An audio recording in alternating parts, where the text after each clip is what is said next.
Hey guys, what's going on? Today we are going to talk about my first impressions for the demo of NBA Live 18. So I've been playing this game for about 6, 7 hours now. I have a good feel for everything. I've played everything. I've done a lot of challenges, unlocked a lot of gear. So I have a good feel for what is in the game.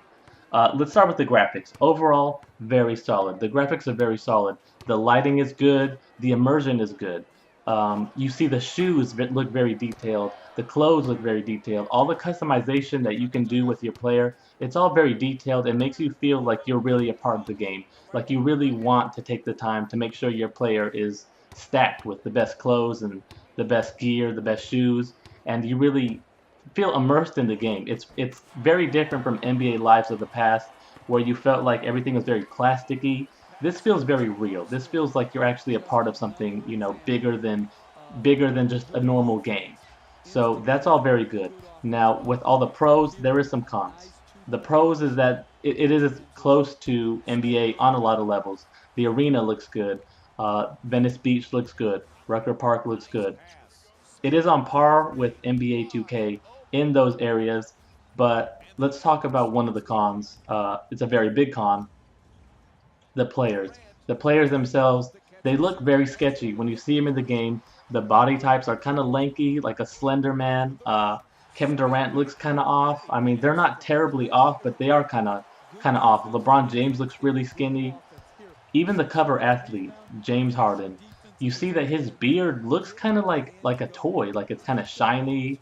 It looks kind of like prickly, like they were just trying to get close as they could, but they didn't have the technology. 2K is just miles ahead, honestly, in some of these player designs.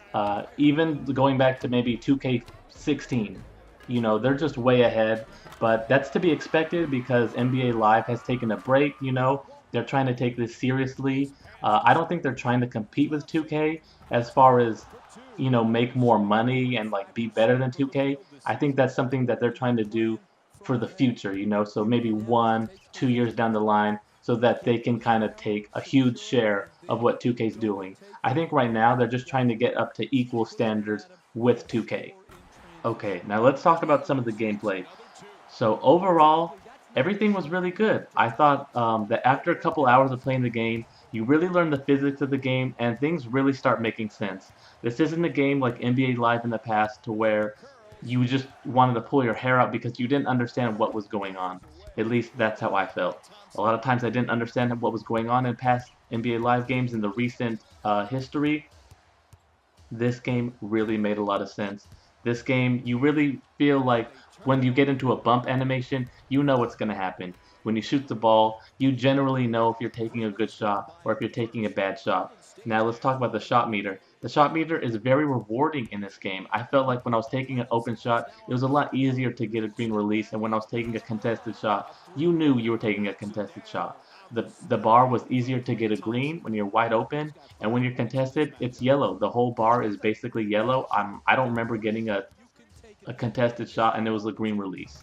So everything does make sense. Let's talk about some of the bad. There still is awkward animations in the game. The players do move kind of weird. There still is a stiffness. There is a little bit of like, you know, it's not completely parallel. The players on the court compared to what they should do compared to what they are doing. There's a lack of relativity there that you wish everything did make a little bit more sense. They're not on par with what they wanted to do. The execution is still a little bit off.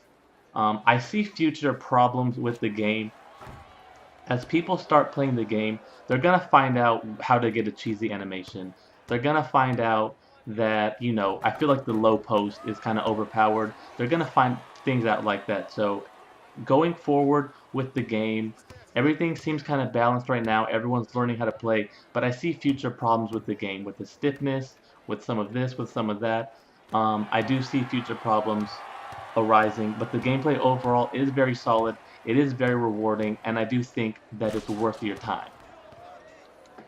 So my overall thoughts on this game is back. This game is a real contender. This game is going to be something that's kind of more like chilled out than 2K. I don't expect people to take this game as seriously this year, but if they keep it up, this has real potential maybe next year or the year after to really be on par with 2K or maybe even better. Maybe even better than 2K. The immersion is really good. They have a really good base here, but they're going to have to take things up another couple of levels if they really want to compete with 2K with the game modes, with the graphics, with the player movement. All that has to be better, but they have a really good foundation here with this demo that I'm playing. They have a really good foundation here to make this a great game.